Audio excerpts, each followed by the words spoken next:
Go to thebourbon.com for more cool stuff. Yeah. Our churchy channel. Random man stuff.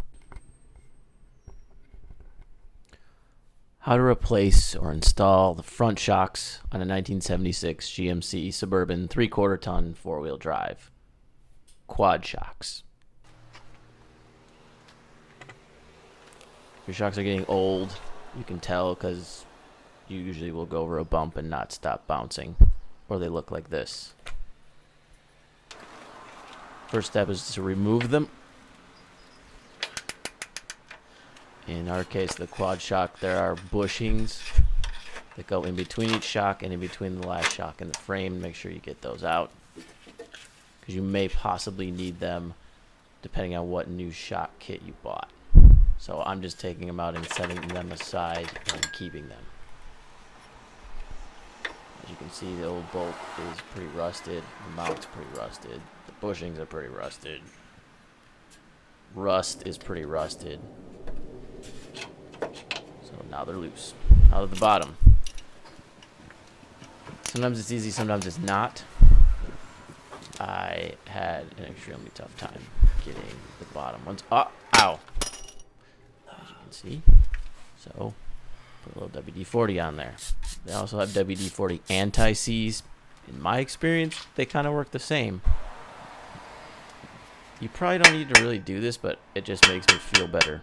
I just like to hit things with a hammer, and it's the old shocks anyways. I even like to whack it with a rubber mallet. That sounds awful, but it feels good. So as you can see, there's a nut on the back side of the bottom shock bolt. So after hitting it and letting the anti-seize WD-40 soak in, that should loosen up for you. A little bit of forearm muscle.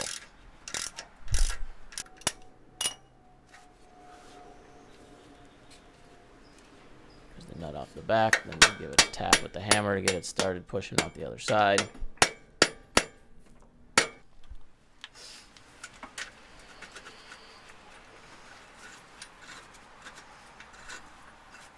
Yeah, Jesus, right. See all that rust? I have no idea how long these have been on there. These might even be 38 years old. The same age as the truck. Again, keep the bushings. I wasn't sure if I would need them. I just hadn't opened my shock package yet of my new shocks, so just keep them. But as you can see, the old ones are gross.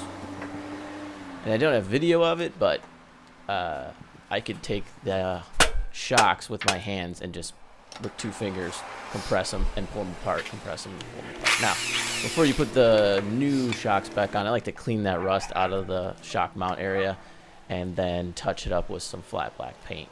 It just looks better. So here's the new shocks. I went and got new stainless steel hardware. I know you guys will say, oh, stainless steel is soft, use grade 8. I agree. It's a toss-up to me between rust and having the metal be a little soft. I don't do any hardcore wheeling with this thing. If you got a rock crawler or you're going to use your truck for a rock crawler, then just get grade 8. So first, just line up the top quote-unquote quad shocks. As you can see, I got Bilstein shocks here. If you go to their website, I believe it's bilsteinus.com. Their site is a little bit difficult to navigate, but eventually you can plug your actual year, make, and model in there, and it's actually accurate.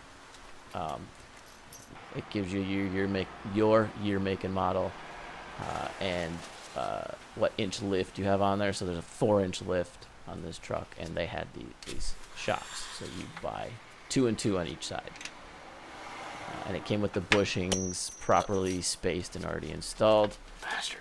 And of course, I always drop the bolt that has to go on the back. So you just feed your new hardware through. The mounting, as you can see, I've already done this, what I'm talking about now.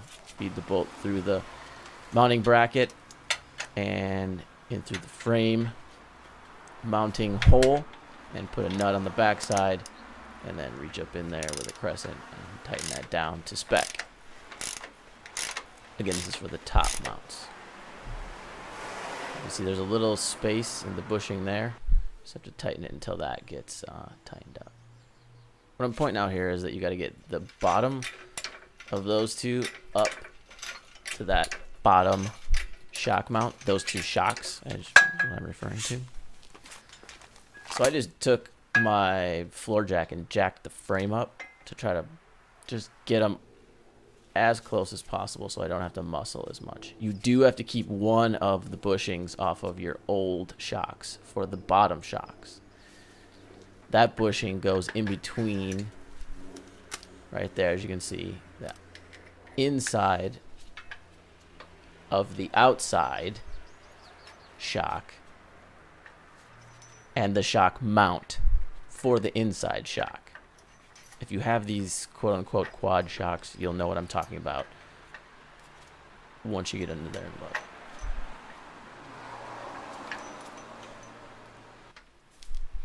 Go to the gym. Go to the gym.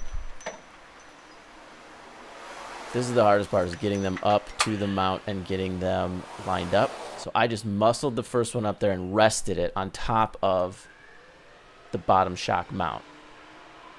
It doesn't fit perfectly in between there, so as you can see, if you push it up far enough, it'll just sit there. Then you can line up the outside one, as you can see, and put your hardware through the bottom outside one, and then just tap that back one, because the pressure from the shock itself, as you tap it, in and out, in and out, in and out, it'll slide down in between your shock mount, your lower shock mount, which is welded to the axle, and it'll all line up. Sometimes you have to kind of course it with an old screwdriver. As you can see, now it all lines up. And I took the old bottom shock bolt, as you can see, kind of a little trick. So once you get that back shock lined up, stick the old bolt into the hole to hold it and push it all the way through. Just kind of stick it in there. Doesn't matter how ghetto it is. Then push the other shock with the new hardware up in line, which can sometimes be a pain in the balls. This is way easier with two guys, but I do most of my work by myself, so it's in there. Yeah, thumbs up is right, dumbass. Get your hardware started. As you can see, it's all lined up and on there. That also kind of showed you where that bushing goes.